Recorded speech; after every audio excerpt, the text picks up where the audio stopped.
त्यानंतर एक धक्कादायक बातमी आहे। बलात्काराच्या घटनेनं पुणे शहरासह संपूर्ण महाराष्ट्र हादरलाय। कोंढव्यातील एका उच्चभ्रू सोसायटीमध्ये राहणाऱ्या तरुणीवर कुरिअर बॉयनं तिच्या घरामध्ये घुसून बलात्कार केला। इतकंच नाही तर अत्याचार केल्यानंतर पीडित तरुणीच्या मोबाईलमध्ये सेल्फी काढून पुन्हा अत्याचार करण्याची धमकी देण्यापर्यंत त्याची मजल केली। पीडित तरुणी गेल्या 2 वर्षांपासून आपल्या भावासोबत पुण्यात राहते। तिचा भाऊ कामानिमित्त बाहेरगावी गेला होता। ती घरात एकटीच होती। हीच बाब हेरून आरोपीनं हा प्रकार केल्याचं बोललं जातंय। पीडितेच्या तक्रारीनंतर पोलिसांनी तपासाची चक्र फिरवत दोघांना ताब्यात घेतलेलं आहे। दोघांची ओळख पटवण्याचं काम सुरू आहे।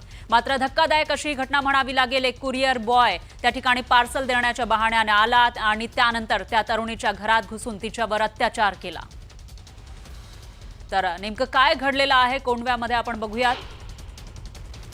कोंढव्यातील एका उच्चभ्रू सोसायटीमधील ही घटना आहे। तर 23 वर्षीय तरुणीच्या घरी आरोपी कुरिअर बॉय म्हणून आला होता। तरुणीनं आपलं कोणतंही कुरिअर नसल्याचं त्याला सांगितलं आणि त्यावर आरोपीनं सही करावी लागेल असं त्या मुलीला सांगितलं। सहीसाठी पीडित तरुणीनं सेफ्टी डोअर उघडला।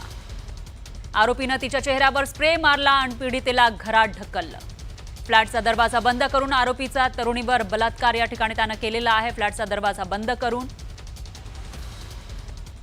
आणि अशा पद्धतीने हा धक्कादायक प्रकार या तरुणीसोबत घडलेला आहे। दरम्यान आता दोघांना या प्रकरणामध्ये पकडल्याची माहिती समोर येते। ओळख पटवण्याचं काम सुरू आहे। कोंढवा परिसरातील एका सोसायटीमध्ये फ्लॅटमध्ये एकट्याच होत्या।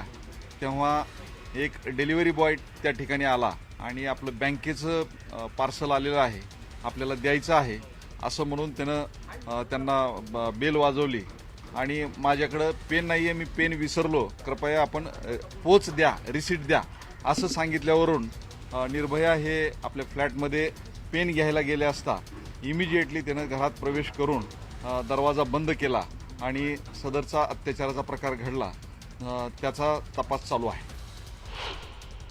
पोलिसांची आत्ताच माझं येताना बोलणं झालं। या सगळ्या प्रोसेसमध्ये पोलीस तपास करतात आहेत आणि खरं तर दिवसेंदिवस ह्या घटना वाढलेल्या आहेत। ही कोंढवा परिसरातली घटना आहे आपण जी सांगताय त्याच्यामध्ये पोलिसांनी तातडीने याच्यामध्ये तपास कार्य सुरू केलेलं आहे। पण अशा घटना घडू नये याच्या पाठीमागं अजून काय आहे का हे शोधण्याचा प्रयत्न हा पोलिसांच्या माध्यमातून होतो।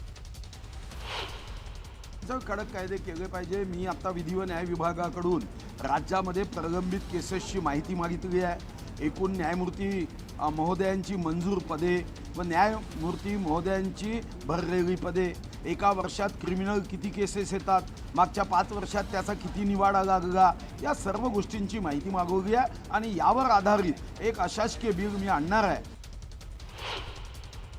भाजप पक्षाला मजबूत करण्यासाठी या प्रशासकीय व्यवस्थेचा वापर केला जातो आहे हे याच्यातून सिद्ध होते आहे आणि म्हणून महाराष्ट्रामध्ये गुन्हेगारी वाढलेली आहे।